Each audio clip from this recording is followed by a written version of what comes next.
C'est bien. Donc, j'ai pensé de prendre le livre des Actes des Apôtres. Je me demandais quel livre on pourrait prendre, mais c'est ça que le Seigneur m'a mis à cœur. On sait que dans la Bible, il y a 66 livres, 39 dans l'Ancien Testament, 27 dans le Nouveau Testament.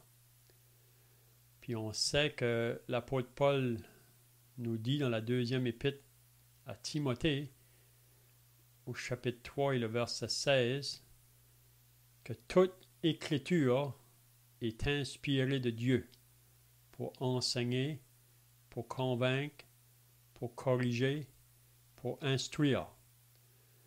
Donc, la parole de Dieu nous a été donnée pour qu'on apprenne à connaître les pensées et les voies de Dieu. Donc, ce soir, le livre qu'on va regarder, c'est le 5e livre du Nouveau Testament.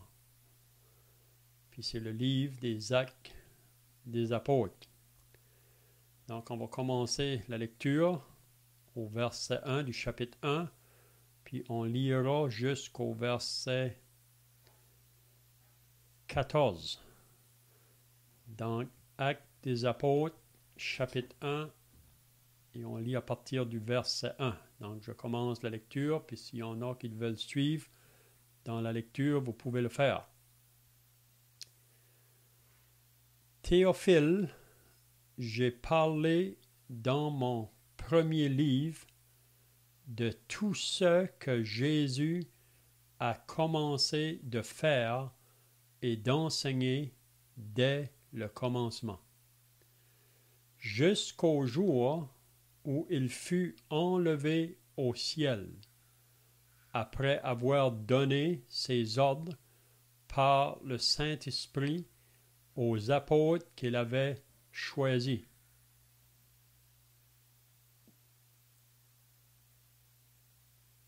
Après avoir souffert, il se présenta à eux, vivant, et leur en donna de nombreuses preuves. Pendant 40 jours, il se montra à eux et parla de ce qui concerne le royaume de Dieu.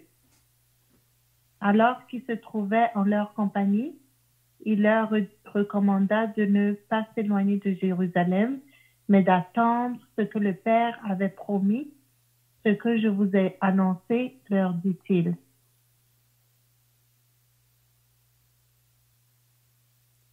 Car Jean a baptisé d'eau, mais vous, dans peu de jours, vous serez baptisés du Saint-Esprit. Alors, les apôtres réunis lui demandèrent, « Seigneur, est-ce en ce temps que tu rétabliras le royaume d'Israël? »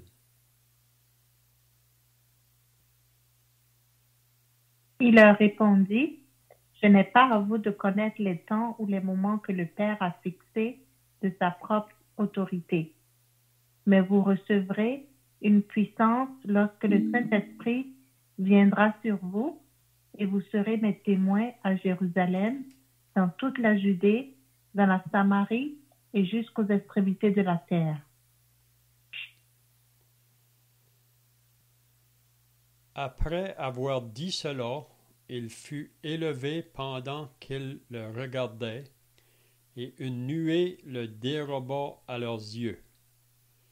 Et comme ils avaient les regards fixés vers le ciel pendant qu'ils s'en allaient, voici 2 hommes vêtus de blanc leur apparurent, et dirent, « Hommes galiléens, pourquoi vous arrêtez-vous à regarder au ciel?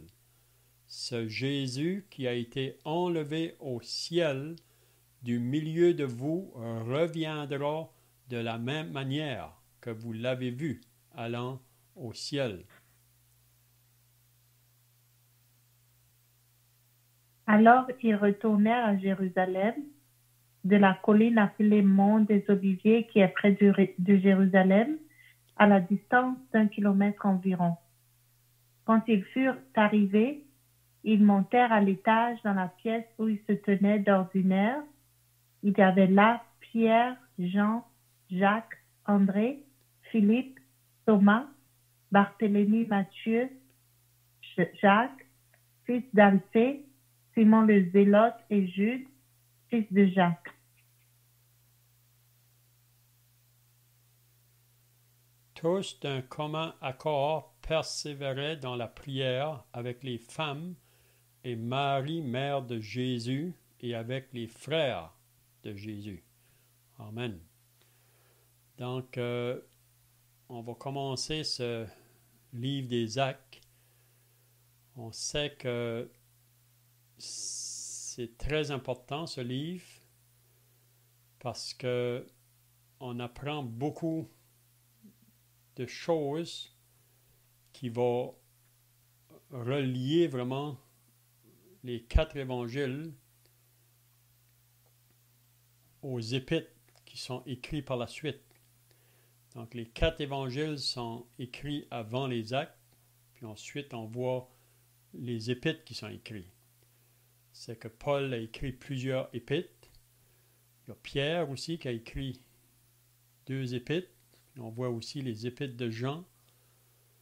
Donc ici les Actes des apôtres, c'est comme une penture, si on peut dire, pour relier les évangiles et les épîtres.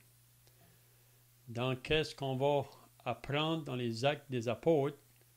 On va apprendre ce qui a pris place après que Jésus est parti au ciel. Donc, si on n'avait pas les Actes des apôtres, on ne saurait pas si que les disciples auraient obéi au Seigneur dans le dernier commandement qu'il lui a donné.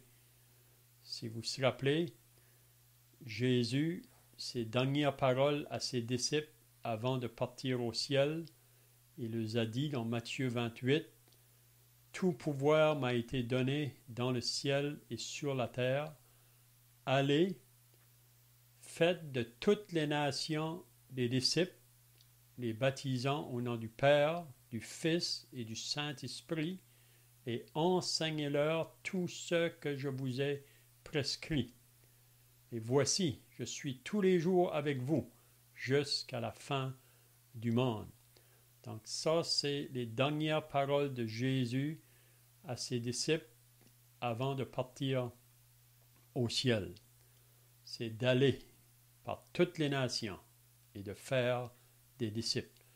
Donc le livre des Actes, c'est ça que nous allons voir du début du livre des Actes, là, que les disciples ont obéi à ce commandement que Jésus leur a donné. Puis ce message-là s'est rendu jusqu'à nous, qui sommes 2000 ans plus tard. Donc on peut remercier le Seigneur pour ceux qui ont été fidèles au commandement du Seigneur pour nous faire connaître le message de l'Évangile, le message qui vient du ciel vraiment. On sait que la bonne nouvelle ou l'Évangile, c'est venu du ciel, ça vient de Dieu. Puis ce message-là, qu'est-ce qu'il nous révèle vraiment? C'est qu'il nous dit, premièrement, la condition que l'homme se trouve, parce qu'il est pécheur de nature, puis à cause du péché, on est privé de la gloire de Dieu, on est mort spirituellement à Dieu. Donc, le message de l'Évangile, c'est ça qui va nous faire connaître premièrement. C'est notre condition de pécheur devant Dieu. Puis ensuite, il nous révèle le remède que Dieu a pourvu, ou la provision qu'il a pourvu pour que le pécheur puisse avoir ses péchés de pardonnés, pour que le pécheur puisse être réconcilié avec Dieu, ou pour qu'il puisse être justifié devant Dieu. Donc on sait que Pierre nous dit que Christ, lui le juste, est mort pour nous les injustes, afin de nous amener à Dieu. Donc on voit donc les disciples ont obéi au commandement du Seigneur, puis ils ont annoncé le message de l'Évangile. Donc, c'est ça qu'on verra dans le livre des Actes, au début, là, comment que les disciples, après que le Saint-Esprit va venir sur eux autres, ils vont être remplis du Saint-Esprit, puis leur message, vraiment, c'est concernant Jésus et sa résurrection. Donc, on va commencer donc au début du chapitre 1 du livre des Actes. Donc, celui qui a écrit le livre des Actes, il n'est pas mentionné ici. On ne voit pas le nom de celui qui a écrit ce livre. Mais pour savoir qui l'a écrit, il faut vraiment là, connaître le début de qu'est-ce qu'il dit ici. Là.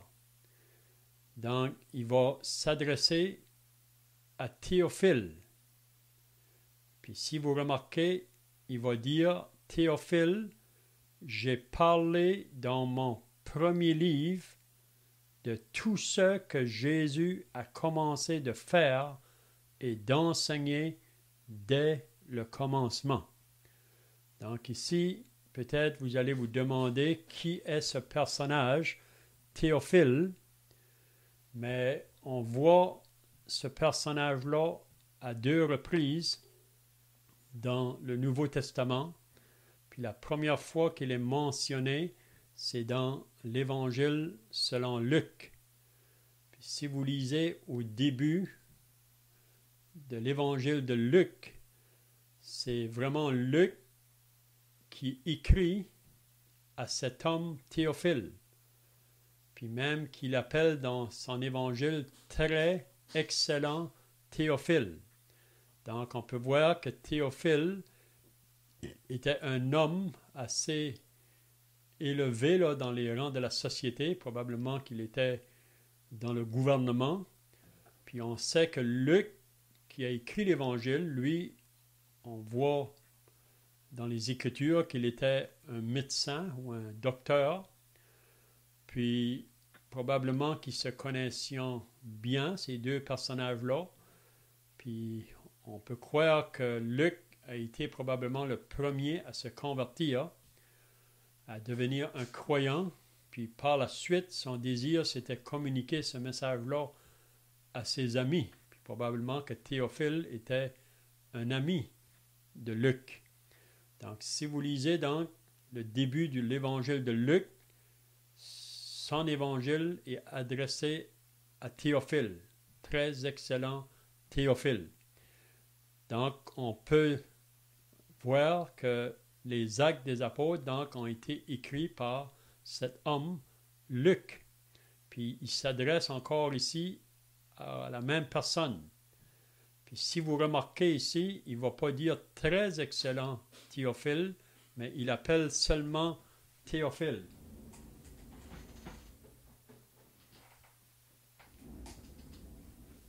Donc peut-être la question qui pourrait se poser, pourquoi que dans Luc, il appelle très excellent Théophile, mais ici, il donne juste son nom, Théophile.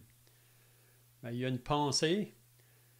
On croit que après que Théophile a compris le message de l'Évangile que Luc lui a écrit dans son Évangile, cet homme-là a été sauvé, puis par la suite, probablement qu'il préférait qu'on l'appelle seulement par son nom, Théophile, et non pas très excellent.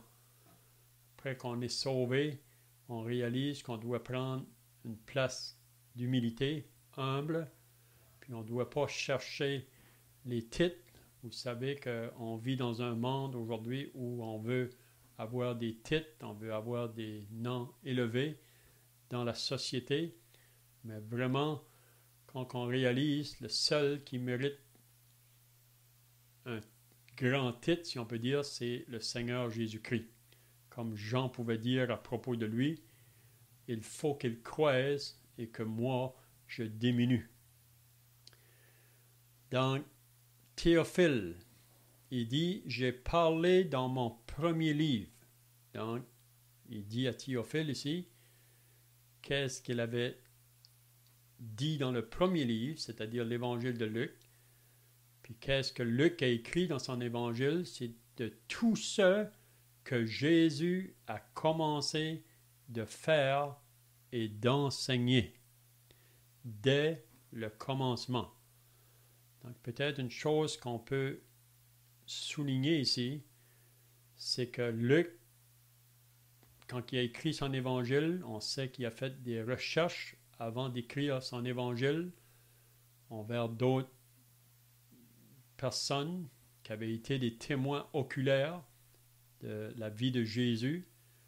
Puis on peut voir que Luc, si vous lisez son évangile, il débute vraiment, premièrement, avec la naissance de Jean-Baptiste, le dernier prophète qui est venu avant Jésus, le fils de Zacharie et d'Élisabeth.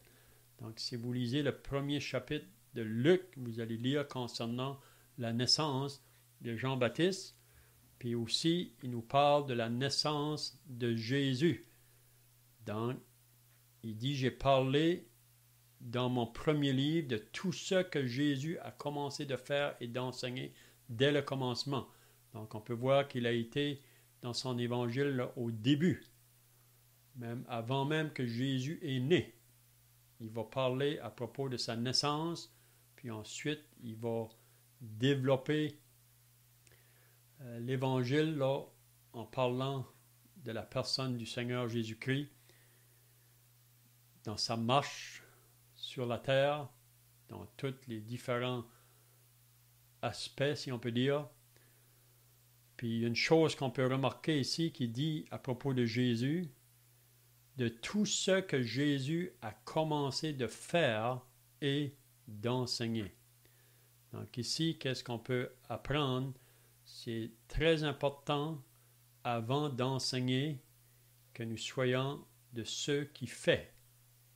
Et donc Jésus, ce qu'il enseignait, il le pratiquait lui-même dans sa vie. Donc ça, c'est très important. Vous savez que Jésus, en parlant à ses disciples à propos des pharisiens, là, il va leur dire, écoutez ce qu'ils vous disent, mais faites pas ce qu'ils font. Parce qu'ils disent et ils ne font pas. Donc, c'est très important donc, que si on va enseigner, on devrait être de ceux, premièrement, qui font ce que nous enseignons.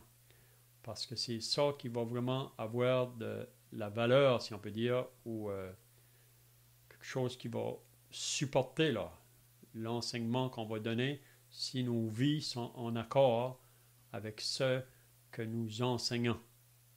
Parce que, vous savez, on vit dans un monde aujourd'hui qui est beaucoup indifférent à la parole de Dieu, même parfois qu'il rejette la parole, puis une des raisons souvent, c'est parce qu'ils ont été déçus par les gens de la religion, parce qu'ils ont entendu des personnes apporter des grands messages, mais leur vie ne concordait pas avec ce qu'ils enseignaient. Donc, beaucoup de gens aujourd'hui associent la religion à Dieu. Donc, ils nous disent que si c'est ça qu'est Dieu, on n'est pas intéressé à cause de beaucoup de scandales qui s'est fait même dans les religions de ce monde. Donc, c'est très important, donc, comme Jésus, avant qu'il enseigne, il pratiquait dans sa vie les choses qu'il enseignait. Donc, je ne sais pas si quelqu'un a des pensées ici, là, ou des questions. Vous pouvez le faire si vous voulez.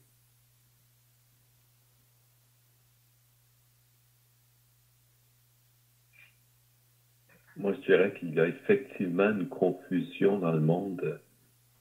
J'ai parlé avec au bureau quelqu'un qui était musulman. Et lorsque je lui ai dit qu'à l'âge de 26 ans, je m'étais converti au christianisme, pour lui, il ne comprenait pas. Il me disait, tu étais déjà chrétien, tu ne peux pas t'être converti. Donc, les gens associent la religion avec le vrai christianisme, si je peux dire ainsi, ou le christianisme biblique. Il y a beaucoup de confusion dans la tête des gens et ils parlent de ce qu'on appelle les religions officielles ou les grandes religions, dont la religion catholique ou la religion euh, protestante, anglicane, et ils considèrent que c'est ça, l'Église. Mais ça va être intéressant de considérer comment l'Église se comportait au commencement dans ce livre des Actes pour bien constater la différence entre les religions et l'Église. Moi, parfois, je dis aux gens, vous savez, Jésus n'a jamais dit, suis ta religion et tu seras sauvé. Mais il a dit de le suivre, de croire en lui. Et alors, on est sauvé. Donc, il y a une grande différence. Les gens peuvent être religieux, suivre leur religion, mais s'écarter de la parole de Dieu. Jésus a dit, ceux qui sont vraiment mes disciples gardent ma parole. Donc, quelqu'un qui passe outre à la parole de Dieu, il s'écarte de la vie chrétienne ou de la vie en Jésus-Christ. On voit un exemple de cela dans l'Ancien Testament. On pourrait donner plusieurs exemples, mais je pense au roi Saül, au début de son ministère ou de son royaume, si vous voulez. Il avait reçu le commandement de Dieu d'aller détruire Amalek, qui s'était opposé aux Juifs lorsqu'ils voulaient rentrer dans la terre promise. Et Dieu s'est souvenu de la chose et a dit à Saül, maintenant il est temps d'attaquer Amalek pour les détruire. Et tu consacreras tout par interdit. Et Saül est allé, mais il a tout fait ce que Dieu avait dit, sauf qu'il a gardé les meilleurs bœufs, les meilleures brebis pour lui. Et Dieu a parlé à Samuel en lui disant, je regrette d'avoir établi Saül pour roi, car il ne m'écoute pas. Donc, en fait, il y a même un enseignement que pour Dieu, la désobéissance est aussi coupable que la divinité, la divination, excusez, et la magie, donc et l'idolâtrie, c'est très grave aux yeux de Dieu. Et imaginez l'insulte. Le Dieu des cieux, le Dieu tout-puissant dont on ne peut mesurer la grandeur tellement il est grand, nous parle et nous décidons de notre propre chef de faire autrement que ce que lui a dit, décrété, voulu. Imaginez l'insulte pour Dieu. Donc, je voulais juste peut-être ajouter cette petite pensée pour ajouter à ton commentaire, Léon, sur les religions.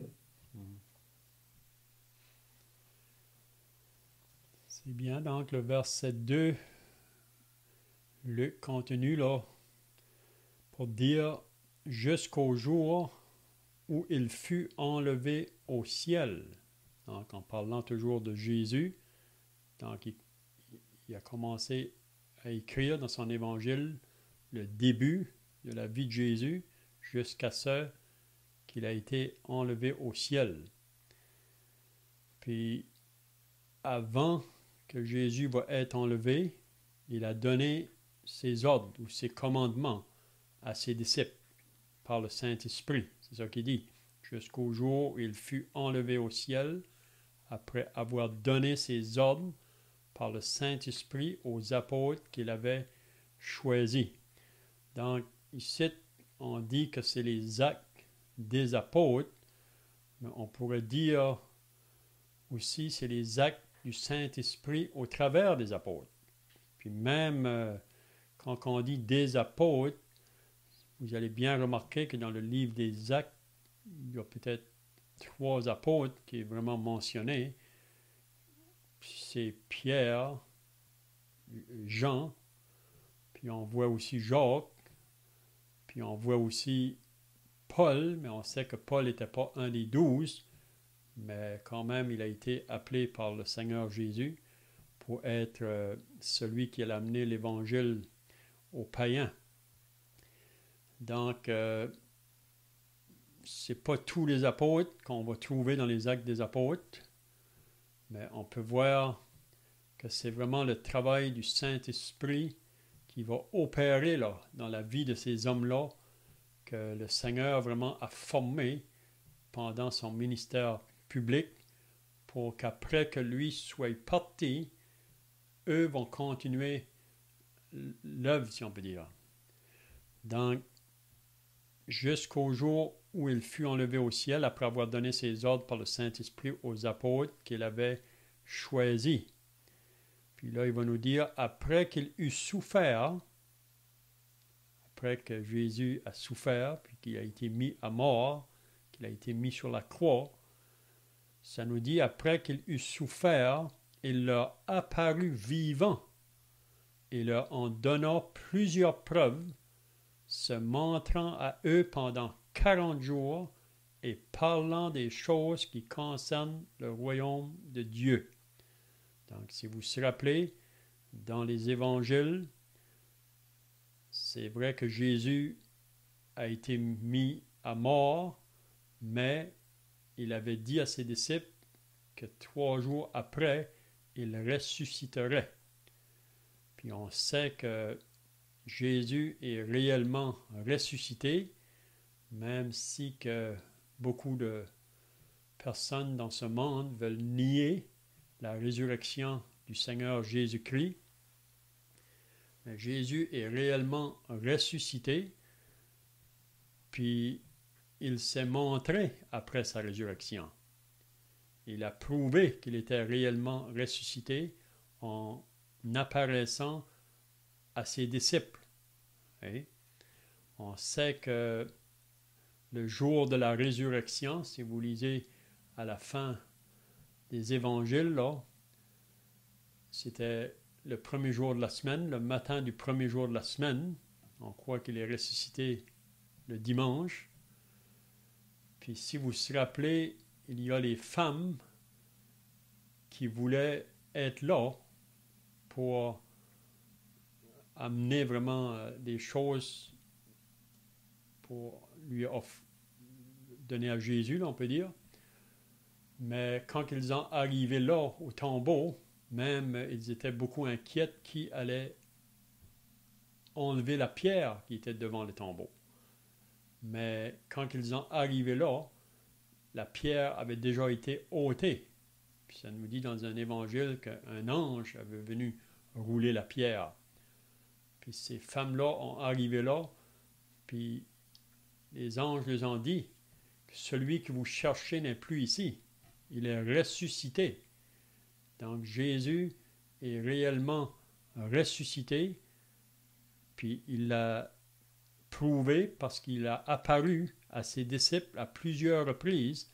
Même ici, on lit que pendant 40 jours, il a apparu à ses disciples. Puis ça nous dit, et parlant des choses qui concernent le royaume de Dieu.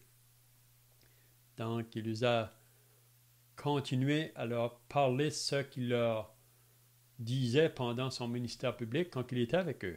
Même quand il enseignait, il parlait souvent du royaume de Dieu. Donc, je ne sais pas si vous avez d'autres pensées ici.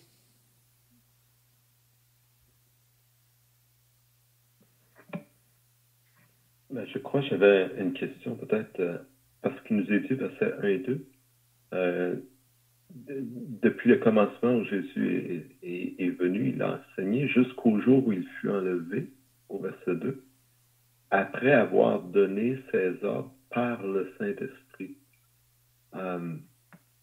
Jésus était présent sur la terre, donc c'est la période qui est mentionnée ici par Luc, c'est la période pendant laquelle Jésus était encore vivant sur la terre et il se promenait dans la terre d'Israël avec ses disciples. Pourquoi Luc prend la peine de mentionner après avoir donné ses ordres pendant cette période-là où il était sur la terre? C'est ce que je comprends par le texte. Il aurait donné ses ordres par le Saint-Esprit et non pas comme directement, verbalement, mais on sait que Jésus parlait à ses disciples. Il s'adressait, les enseignait directement.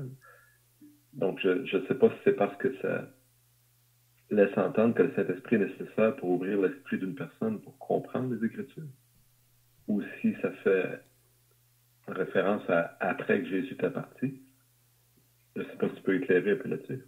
Oui, parce qu'ici, vraiment, il parle, là, quand que Luc parle ici, il parle de Jésus après sa résurrection. Parce que c'est après sa résurrection, vraiment, qu'il va leur donner ses ordres, là. Et c'est ça qu'on va voir même par la suite, là. Donc, même avant que Jésus est mort, si on lit dans les évangiles, surtout dans l'évangile de Jean, il y a beaucoup de choses qu'il a enseignées à ses disciples, puis c'était en vue de les préparer après que lui serait parti. Il leur disait des choses en avance pour qu'ils soient préparés, parce qu'il les a fait comprendre qu'ils auront à souffrir pour son nom, que le monde va les haïr à cause de son nom. Hein?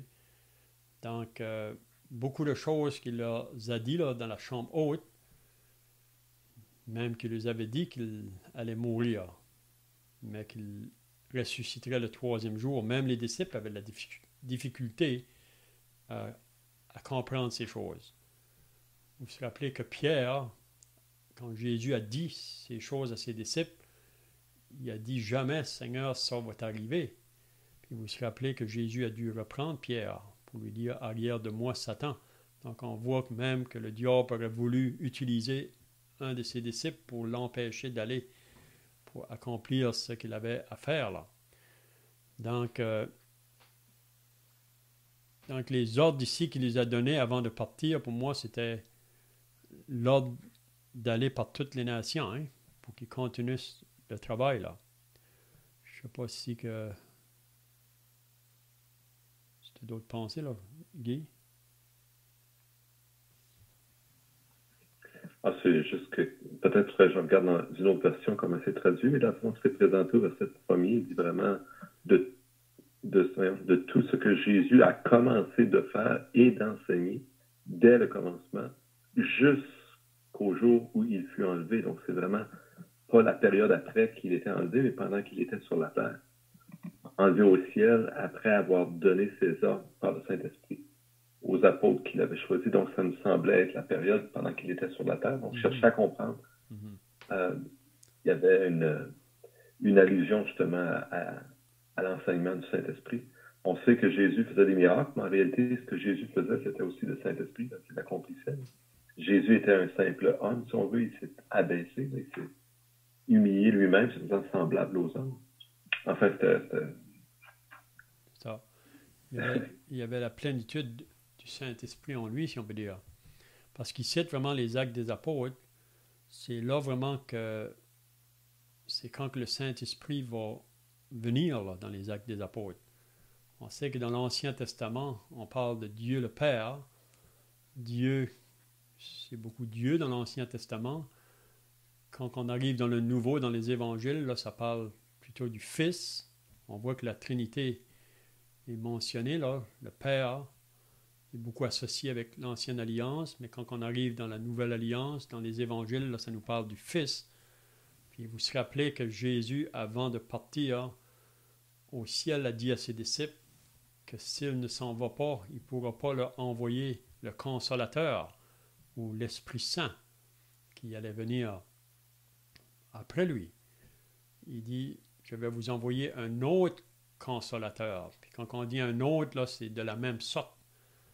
Mais on voit que la venue du Saint-Esprit vraiment va prendre place dans les actes des apôtres, là. On va voir ça au chapitre 2, au début du chapitre 2. Donc, on peut voir la Trinité. Le Père, sous l'Ancienne Alliance, le Fils dans les Évangiles, puis dans les Actes. On va voir beaucoup la mention du Saint-Esprit dans les Actes des Apôtres. Okay. OK, donc, si on va au verset 4 maintenant, comme il se trouvait avec eux, donc là, c'est Jésus avec ses disciples, là, juste avant qu'il va partir au ciel. Là.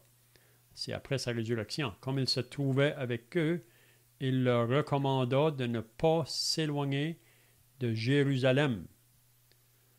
Donc, c'est ça le commandement qu'il a laissé à ses disciples, parce que, premièrement, le Seigneur Jésus vient pour son peuple, premièrement Israël. Donc, c'est là que le travail va se faire en premier. Okay? Donc, il leur recommanda de ne pas s'éloigner de Jérusalem, mais d'attendre ce que le Père avait promis.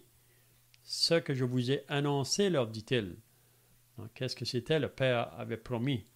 C'est vraiment la venue du Saint-Esprit qui va venir. Donc, il ne faut pas qu'il se déplace, on peut dire. Il faut qu'il reste là, à Jérusalem. Puis ils doivent attendre ce que le Père a promis. Donc, c'est vraiment le Saint-Esprit. Ce que je vous ai annoncé, leur dit-il. Puis là, il leur dit, car Jean a baptisé d'eau, mais vous, dans peu de jours, vous serez baptisés du Saint-Esprit. Donc, ça va prendre place au chapitre 2, là. Donc, le Saint-Esprit va venir sur eux. Je ne sais pas si vous avez des questions ici ou des pensées.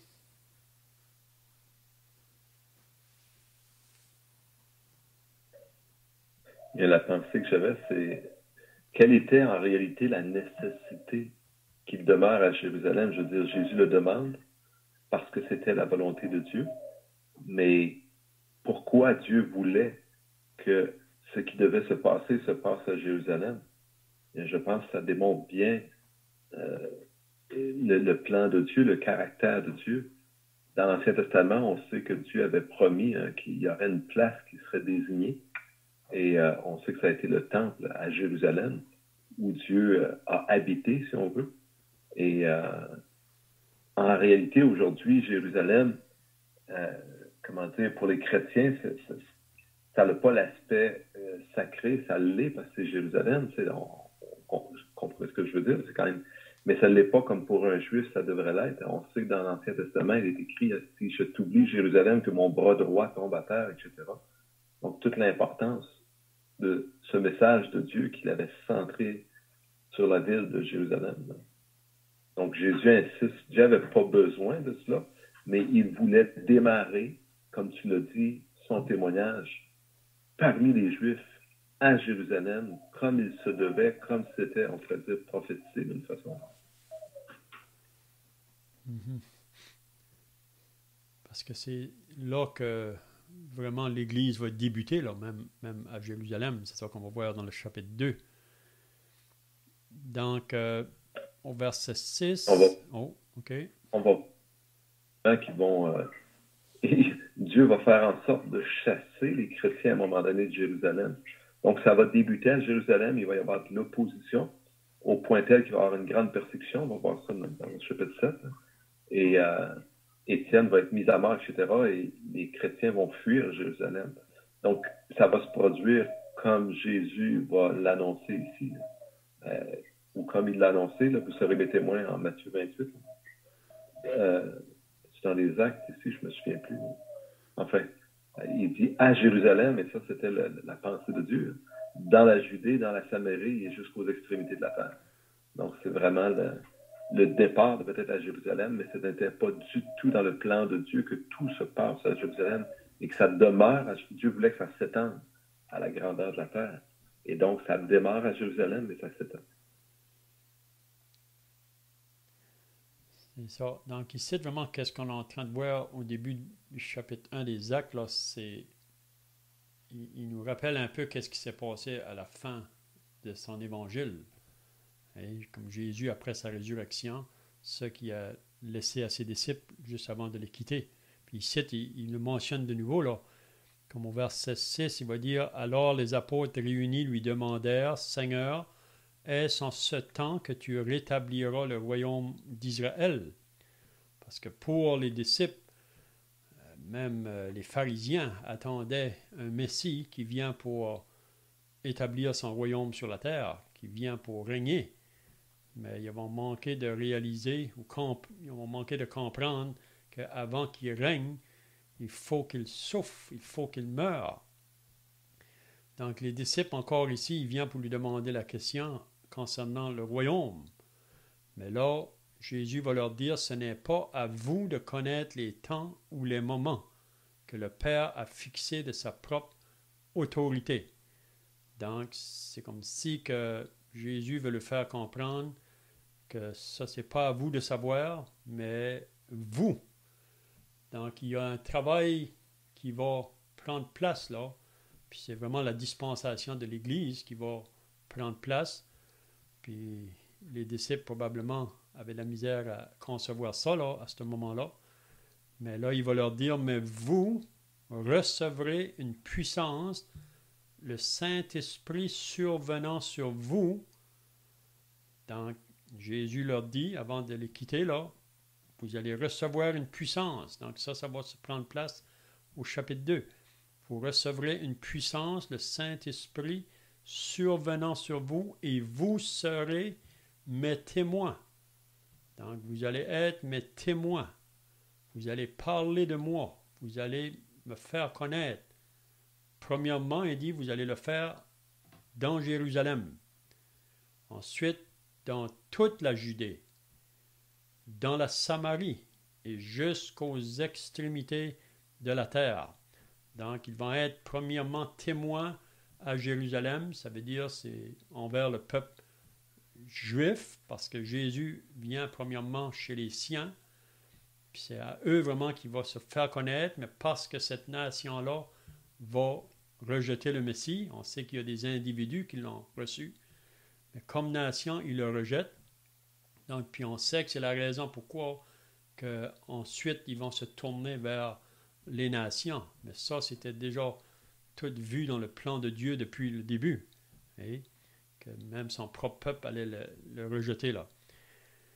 Donc, il dit, après avoir dit cela, donc ça, c'est toujours avant qu'il parte dans le ciel, là. Après qu'il les a dit ça, vous allez être mes témoins. Donc, il dit, après qu'il leur dit ça, il fut élevé pendant qu'ils le regardaient, et une nuée le déroba à leurs yeux. Donc, on peut s'imaginer, là, les disciples, Jésus vient de leur dire qu'ils allaient recevoir le Saint-Esprit, puis ils allaient être ses témoins. Puis juste après qu'il eut dit ça, ça dit qu'il est élevé pendant qu'ils le regardaient, et une nuée le déroba à leurs yeux. On peut s'imaginer la scène. Jésus s'élève à leurs yeux, puis il le voit partir.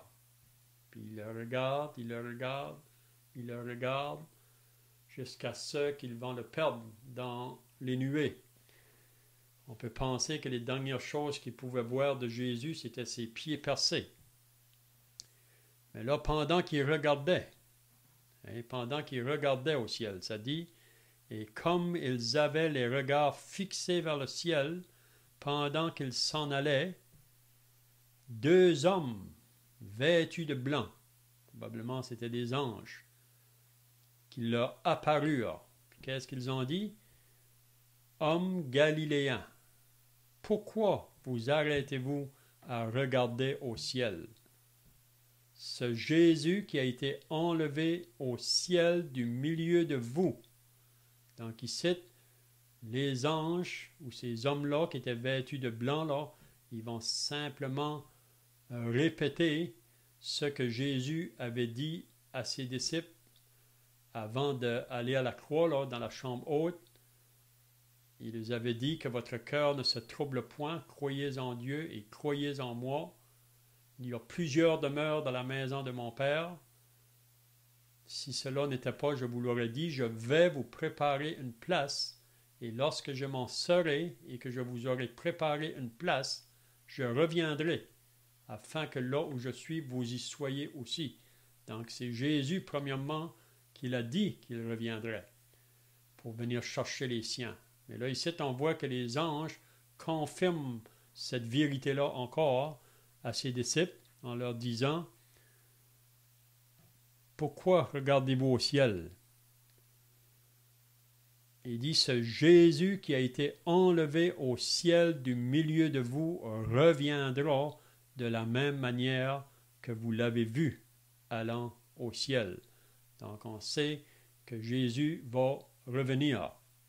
Il y a eu une première venue, il y aura une seconde venue. Puis on sait quand il parle de sa seconde venue, c'est quand il viendra à la fin de la tribulation pour faire la guerre à l'Antichrist et le faux prophète. Puis ensuite, il va établir son règne sur la terre. Mais on sait qu'avant qu'il vienne pour établir son règne, il viendra pour chercher son Église. Puis on sait que ça va se faire avant que la tribulation prenne place. Il viendra sur les nuées, comme qu'on lit dans 1 Thessaloniciens 4, les morts en Christ vont ressusciter, puis nous qui serons vivants à ce moment-là, ensemble, on va être enlevés pour aller à la rencontre du Seigneur dans les airs. Donc ici, il va revenir. C'est ça qu'il va quitter ou qu'il dit à ses disciples avant de les quitter. Donc je vois que le temps est passé là. Je ne sais pas si vous avez d'autres pensées pour terminer. Dans les versets qu'on a vus, hein, en fait, Jésus a eu comme du mal à leur faire comprendre qu'il était ressuscité. Les apôtres ont eu du mal à accepter ça. Déjà, ils avaient eu beaucoup de mal à accepter que le Christ puisse mourir, même au point qu'ils considéraient Jésus plutôt comme un prophète après sa mort, et non plus comme étant le Christ, comme Pierre l'avait déclaré pourtant. Parce que pour eux, le Christ devait régner et vivre éternellement, donc ils ne comprenaient pas. Et ils ont eu du mal donc à accepter la résurrection. Mais il y a une autre chose que Jésus vient de nous annoncer dans ce passage, et il l'a répété 3 fois dans le passage. Au verset 4, on a lu d'être à Jérusalem, de rester autour et d'attendre ce que le Père avait promis, ce que je vous ai annoncé, là, dit-il. Donc, il parle du Saint-Esprit qui avait été promis. Jésus leur en avait parlé, Dieu l'avait prophétisé dans l'Ancien Testament. Et au verset 5 encore, il dit car Jean a baptisé d'eau, mais vous, dans peu de jours, vous serez baptisés du Saint-Esprit. Donc, il parle clairement du Saint-Esprit encore une fois. Et plus tard, au verset 8, il le répète encore, mais vous recevrez une puissance, le Saint-Esprit survenant sur vous. Donc, vraiment l'insistance de Jésus sur le Saint-Esprit. Et donc, on devrait vraiment porter attention. Ne pas croire que le Saint-Esprit, c'est une invention ou que ça n'existe pas, ou que le croyant n'est pas recouvert du Saint-Esprit, habité du Saint-Esprit. C'est un enseignement doctrinal très clair. Et autant Jésus peut-être a eu du mal à faire comprendre aux disciples, accepter, croire, je devrais dire, qu'il était ressuscité, autant on voit ici qu'il s'applique à bien marquer le point au sujet du Saint-Esprit. Et ce que je vois, c'est la pensée des apôtres. Pour eux, comme tu l'as dit, Léon, Jésus étant venu, le royaume devait avoir lieu. Ils ont été très déçus de la mort de Jésus. Mais lors de sa résurrection, ils se sont dit, maintenant, on a le Messie. Il est ressuscité. Donc, qu'est-ce qui leur vient à l'esprit? Toujours la même pensée. Le royaume de Dieu. Et quand ils se sont approchés de Jésus, c'est la question, c'est ce qui les hantait. Verset 6, ils se réunirent, lui demandèrent, Seigneur, est-ce en ce temps que tu rétabliras le royaume d'Israël? Donc, c'est vraiment ce qu'eux ont dans leur cœur.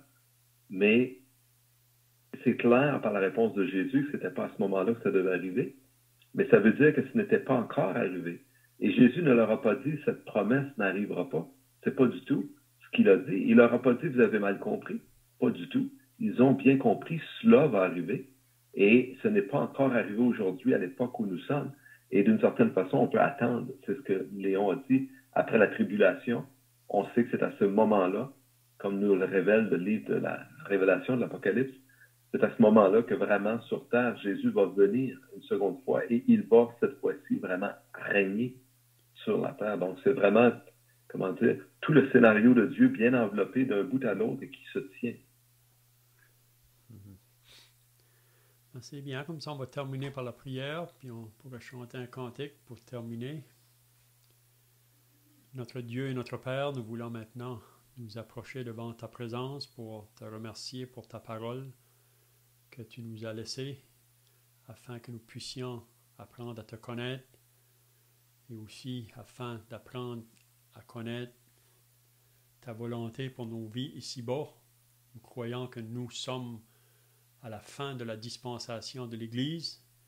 On sait que ce qu'on a lu ce soir, c'est le début. Et nous sommes rendus à la fin de cette dispensation. Probablement que on peut être la génération qui pourrait voir le Seigneur Jésus venir pour nous enlever comme son Église. Puis on sait que 7 années plus tard, il viendra du ciel pour établir son royaume sur la terre. Donc nous voulons attendre celui qui l'a promis, qu'il allait venir nous chercher. Donc nous voulons remettre cette étude entre tes mains. Bénis ceux qui étaient présents au nom du Seigneur Jésus. Amen.